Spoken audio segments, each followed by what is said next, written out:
ভর্তা পছন্দ করে না এমন কোনো বাঙালি হয়তোবা নেই আমার জানা মতে। আমরা যারা বাঙালি আছি তারা কিন্তু সকালবেলা একদম গরম গরম ভাতের সাথে বিভিন্ন রকমের ভর্তা, তার সাথে গরম গরম ডাল, ডিম ভাজা, এগুলো হলে আর কিছু লাগেই না। এর কাছে গরুর মাংস, মাছ, মাংস সব কিছুই কিন্তু হার মেনে যায়, তাই না? কথাটা কি ভুল বলেছি? আপনারা ইদানিং আমাকে ইনবক্সে এত বেশি নক করতেছিলেন যে আপু আমাদের এমন একটা লোকেশন জানাও যেখানে সকালবেলা গিয়ে আমরা অনেক রকমের ভর্তা দিয়ে একসাথে ভাত খেতে পারবো। তো আমাদের বরিশালে সব হোটেলই প্রায় বলা যায় যে সকালবেলা ভর্তা ভাত পাওয়া যায়, কিন্তু আমি এমন একটা লোকেশনের খবর আপনাদেরকে জানাতে চেয়েছিলাম যেখানে গেলে আপনারা একসাথে 14 থেকে 15 রকমের ভর্তার আইটেম ট্রাই করতে পারবেন।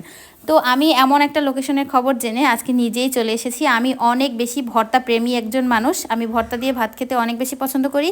আর ইদানিং তো আমি চিংড়ির শুটকিটাও খাচ্ছি। আমার আম্মু এত মজা করে করে ভর্তা বানায় যে আমি চিংড়ি শুটকিও খাচ্ছি। বলেন তাহলে আমি কি পরিমাণ ভর্তা প্রেমী বলতে পারেন? তো আমি ভিডিওটা শুরুর আগে আপনাদেরকে আগেই বলে দিই, ভিডিওটা তো আপনারা অনেক আপনাদের রিকোয়েস্টেড একটা ভিডিও, তো ভিডিওটা যদি আপনাদের ভালো লাগে অবশ্যই কমেন্ট করে জানাবেন আর একটু সবার কাছে ছড়িয়ে দিবেন যাতে সবাই এটা দেখতে পারে আর সবাই একবার হলেও ওটা ট্রাই করতে পারে, আর যার প্রয়োজন এটা দেখার সেও যেন একটু দেখতে পারে। তো লোকেশনটা আমি আপনাদেরকে একটু বলে দিই। এই হোটেলটার নাম হচ্ছে আবু মিয়ার হোটেল, আর এটা হচ্ছে নতুলাবাদ বাস স্ট্যান্ড, চেয়ারম্যান মেয়ার গলি বললেই আপনারা দেখতে পারবেন। গলির মধ্যে ঢুকলেই আপনারা এই আবু মিয়ার হোটেলটা দেখতে পারবেন। আর এটার কিন্তু আরও একটা লোকেশন আছে যেটা হচ্ছে নতুন বাজার। তো আমরা নতুলাবাদের এটা এসেছি, আর এখানে এসে আমরা 5 রকমের ভর্তা নিয়েছি, সাথে গরম গরম ডিম ভাজা, এগুলো হলে আর কিছুই লাগে না। তো এখানে মাস্ট ট্রাই আইটেমের মধ্যে হচ্ছে পটলের ছোলা ভর্তা, আলু ভর্তা, বরবটি ভর্তা, এগুলো অনেক বেশি মজা, আমার কাছে অনেক বেশি মজা লেগেছে।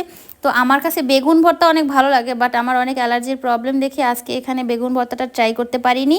আর পেঁপে ভর্তাটা এখানে অ্যাভারেজ লেগেছে আমার কাছে, যা মনে হয়েছে যে পেঁপে ভর্তাটা একটু অ্যাভারেজ, কিন্তু এছাড়া সবগুলো ভর্তা কিন্তু অনেক বেশি মজা। এখানে আপনারা চিংড়ির ভর্তা, তারপরে পেঁপে ভর্তা, আলু ভর্তা, থানকুনি পাতার ভর্তা, অনেক রকমের ভর্তা পেয়ে যাবেন। আর এগুলো সব কিছুই আপনারা এখানে আসলে ট্রাই করতে পারবেন, যেগুলোর দাম প্রতি পিস ভর্তা যতটুকু দেয় তার দাম 10 টাকা, যেটা দিয়ে অনায়াসে আপনারা দুজন শেয়ার করতে পারবেন। তো ভিডিওটি কেমন লেগেছে জানাবেন। সবাই ভালো থাকবেন, সুস্থ থাকবেন।